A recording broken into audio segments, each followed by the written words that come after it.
हर प्रदेश ने कुछ ना कुछ नया सिखाया। किसानों ने, मजदूरों ने, छोटे व्यापारियों ने, माताओं बहनों ने, बच्चों ने अपनी दिल की बात रखी,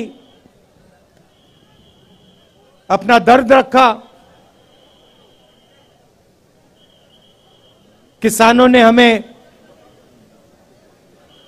देश की पॉलिसियों के बारे में बताया, छोटे व्यापारियों ने जीएसटी के बारे में, नोटबंदी के बारे में, कोविड में क्या हुआ, क्या होना चाहिए था, सब कुछ हमें बताया, समझाया। अलग अलग भाषाएं हैं, अलग विचार हैं, अलग हिस्ट्री है, अलग इतिहास है, मगर सब एक साथ मिलकर मोहब्बत के साथ इस देश में रहते हैं। जैसे मैंने कहा, नफरत के बाजार में हम मोहब्बत की दुकान खोलने निकले थे और देखने को मिला कि लाखों करोड़ों लोगों ने इस देश में मोहब्बत की दुकानें खोली हैं। हर प्रदेश में, सड़कों पे, बारिश में, गर्मी में, सर्दी में हमें यह देखने को मिला। देश के सामने कठिनाई जरूर है।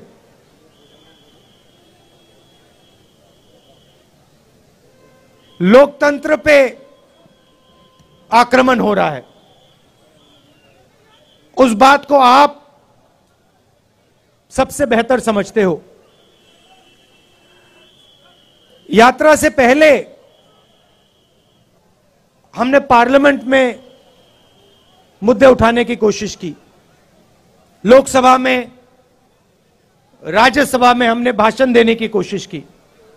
नोटबंदी पे, गलत जीएसटी पे, किसान बिल पे, जो चाइना हिंदुस्तान की जमीन ले गया है, 2000 स्क्वायर किलोमीटर ले गया है, उस पे, मगर हमें लोकसभा में बोलना नहीं दिया। जैसे ही हम बोलने की कोशिश करते थे, माइक ऑफ कर दिया जाता था। मैंने भाषण के शुरुआत में आप सबसे कहा, प्रेस के हमारे जो मित्र हैं उनका यहां मैंने स्वागत किया, मगर इनका भी काम लोकतंत्र की रक्षा करने का होता है। टीवी पे, अखबारों में, मैगजीन्स में सच्चाई रखने का इनका काम होता है। पिछले प्रेस कॉन्फ्रेंस में मैंने इनसे सवाल पूछा, प्रेस वालों से सवाल पूछा, आमतौर से ये पूछते हैं। मैंने पूछा, भैया एक बात बताओ, आप नरेंद्र मोदी जी का चेहरा 24 घंटे दिखाते हो, आप ऐश्वर्या राय जी की बात करते हो,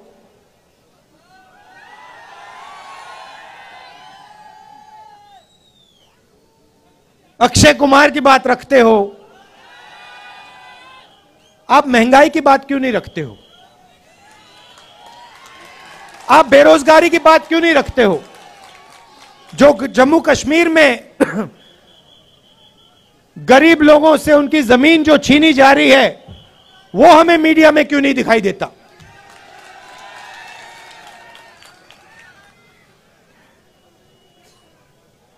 जो कश्मीरी पंडितों के साथ यहां सरकार अन्याय कर रही है। आज सुबह मेरे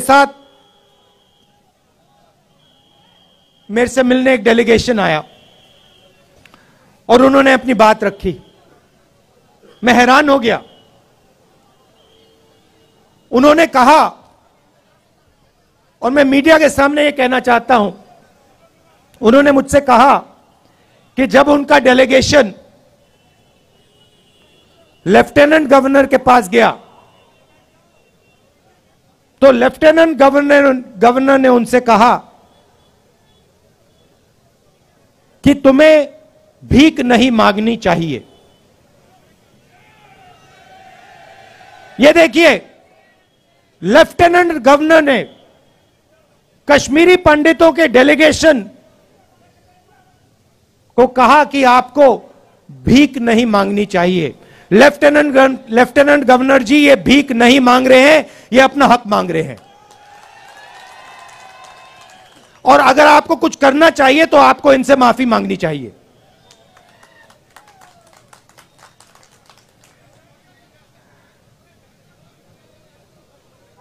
यहां पे जम्मू कश्मीर में मैं आया, अभी जम्मू में चल रहा हूं और यहां पे आपके लोग मुझसे मिल रहे हैं, माताएं, बहनें, युवा, बच्चे, किसान, सब मिल रहे हैं। यहां आते हैं, सड़क पे आते हैं, मेरे साथ चलते हैं और अपनी दिल की बात रखते हैं।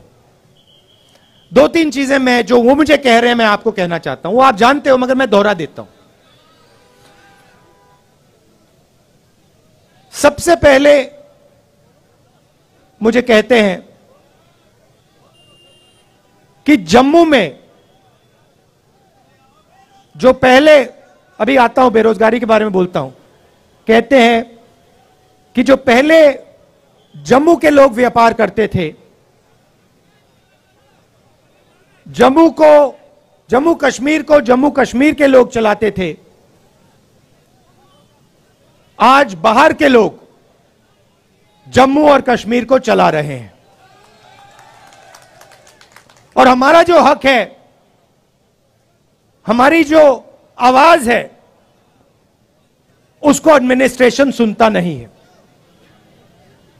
सारा का सारा ट्रेड बाहर के लोग कर रहे हैं, जम्मू कश्मीर के लोग देखते रह गए। पहली बात। दूसरी बात, हिंदुस्तान में सबसे ज्यादा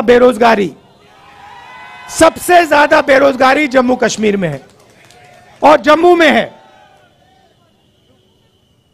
तो यहां पे स्टूडेंट्स पढ़ाई करते हैं,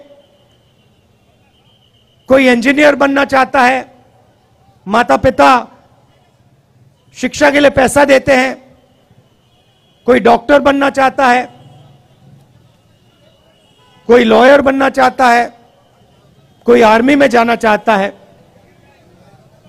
पढ़ाई करने के बाद पता लगता है कि इस प्रदेश के लोग, प्रदेश के युवा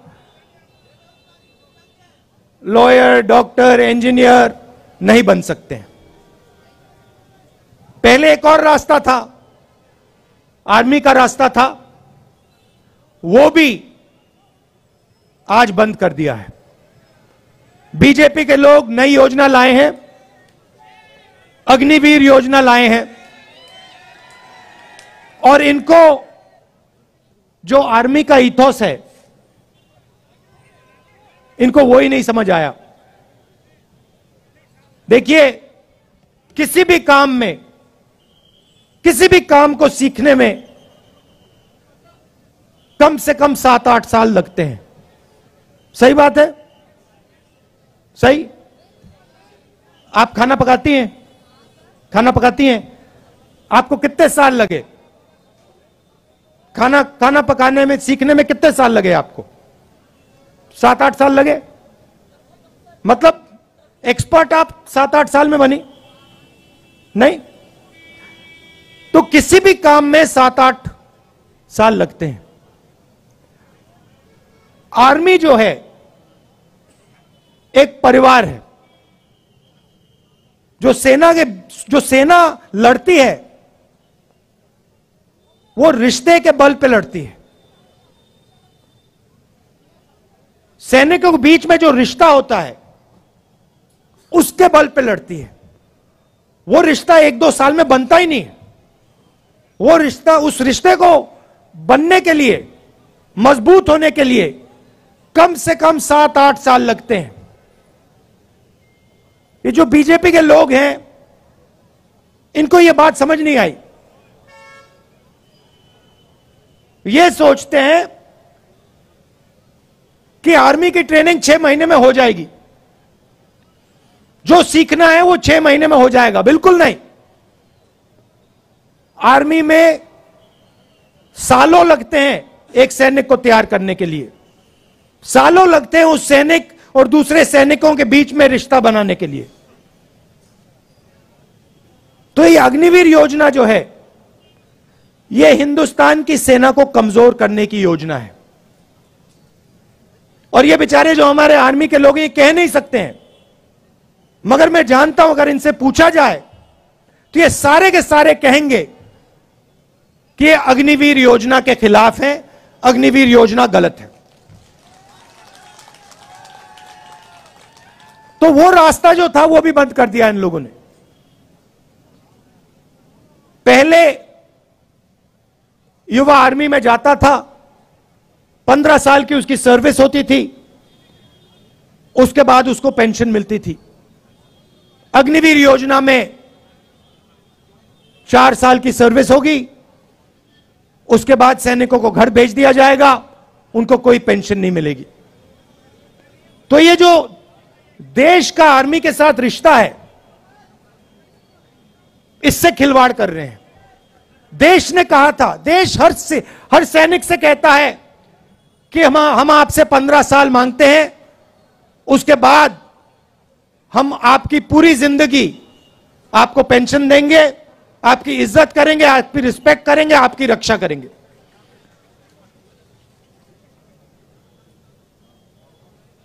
तो ये अग्निवीर योजना जो पहले युवाओं के लिए एक रास्ता था, ये भी इन्होंने बंद कर दिया। बेरोजगारी क्यों आ रही है? क्योंकि सरकार चुने हुए 2-3 उद्योगपतियों के लिए काम कर रही है। ये देखो, यहां पे आपका पूरा का पूरा व्यापार, जो भी आप करते हो, सारा का सारा उन्हीं 2-3 उद्योगपतियों के हाथ चला जाएगा। सच्चाई है। और नरेंद्र मोदी जी ने आपसे कहा था कि देखिए, नोटबंदी काले धन के खिलाफ योजना है। काला धन मिट गया क्या? नहीं मिटा ना। भाइयों और बहनों, नोटबंदी और गलत जीएसटी योजनाएं नहीं है, ये हथियार हैं। ये छोटे व्यापारियों को, स्मॉल और मिडिल साइज बिजनेस वालों को मारने के, खत्म करने के हथियार हैं। और सच्चाई ये है कि इस देश को रोजगार सिर्फ ये लोग दे सकते हैं। ये जो 2-3 बड़े उद्योगपति हैं, ये देश को रोजगार दे ही नहीं सकते, कितनी भी कोशिश कर लें ये नहीं दे सकते हैं। तो इन्होंने क्या किया, नरेंद्र मोदी जी और बीजेपी ने क्या किया, जो हिंदुस्तान की रीढ़ की हड्डी है, जो रोजगार देने वाली रीढ़ की हड्डी है, छोटे व्यापारी, स्मॉल और मीडियम बिजनेस, इस रीढ़ की हड्डी को इन्होंने तोड़ दिया है। इसीलिए आज पूरे देश में, सिर्फ जम्मू कश्मीर में नहीं, पूरे देश में बेरोजगारी फैल रही है। आप दूसरा सवाल पूछोगे, महंगाई इतनी क्यों बढ़ रही है? वही कारण है। पूरा का पूरा धन हिंदुस्तान का 2-3 उद्योगपतियों के जेब में जा रहा है। पहले पेट्रोल का दाम क्या होता था? आज कितना है? 100 रुपए। तो जब आपके जेब में से जो 50 रुपए निकल रहे हैं, वो कहां जा रहे हैं? हवा में तो गायब नहीं हो रहे, कहीं ना कहीं तो जा रहे होंगे। क्या वो छोटे व्यापारियों की जेब में जा रहे हैं? नहीं। किसानों की जेब में जा रहे हैं क्या? नहीं। बेरोजगार युवाओं की जेब में जा रहे हैं क्या? नहीं।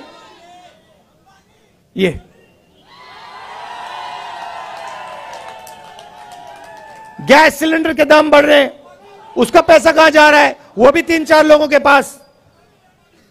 अभी यहां पे आपका सेब आते हैं, सेब बिकते हैं, फायदा किसको जाएगा देख लेना। तो पूरा का पूरा धन, देश का पूरा धन 3-4 लोगों के हाथ में जा रहा है और बाकी हिंदुस्तान बेरोजगारी, महंगाई का सामना कर रहा है। इसलिए हमने ये यात्रा कन्याकुमारी से कश्मीर तक शुरू की और इसमें आपने हमारी जबरदस्त मदद की है। आप ये मत सोचिए कि 3,500 किलोमीटर चलना आसान है। यह आसान काम नहीं है। जब हमने शुरू किया था हमने सोचा कि ये देखो काफी मुश्किल काम है, मगर चलने के बाद पता लगा ये तो आसान है, कोई मुश्किल नहीं है इसमें।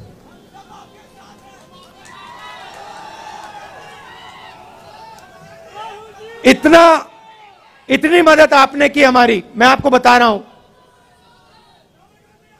सुबह हम उठते 5 बजे सुबह उठते थे। अब यहां पे सिक्योरिटी वालों ने कहा है कि 7 बजे निकलना है। मैं चाहता था 6 बजे निकल जाना चाहिए, मगर इन्होंने कहा नहीं 7 बजे निकलेंगे, चिट्ठी लिख दी तो मैंने एक्सेप्ट कर ली बात। मगर हम निकलते थे सुबह, पूरा दिन चलते थे। 25-27 किलोमीटर बाद ऐसे लगता था कि पहला किलोमीटर चल रहे हैं, थकान ही नहीं होती थी बिल्कुल।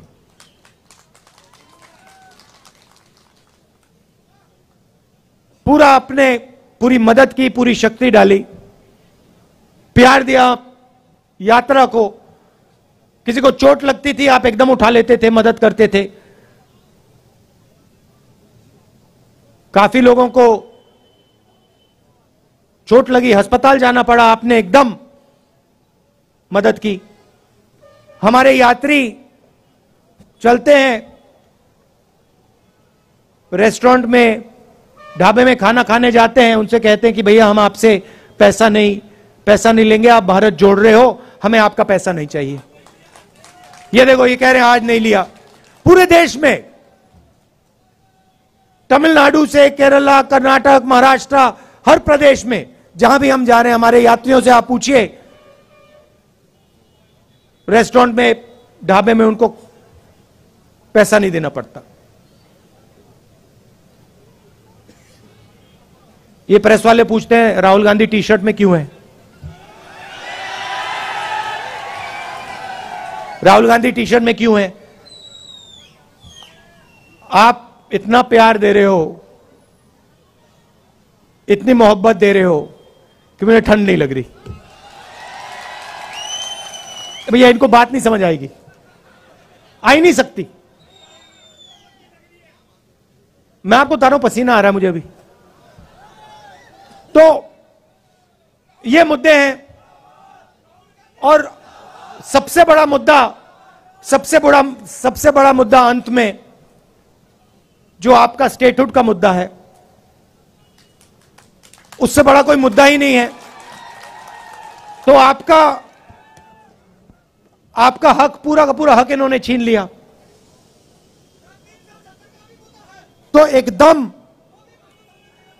कांग्रेस पार्टी पूरा समर्थन आपको, जो आपका स्टेटहुड है उसको रीइंस्टेट करने में पूरा हम दम लगा देंगे। आपने इतना प्यार दिया, दिल से आपका मैं धन्यवाद करना चाहता हूं। और अभी हम आपके साथ और चलेंगे, आपसे मिलेंगे, इसके लिए बहुत बहुत धन्यवाद।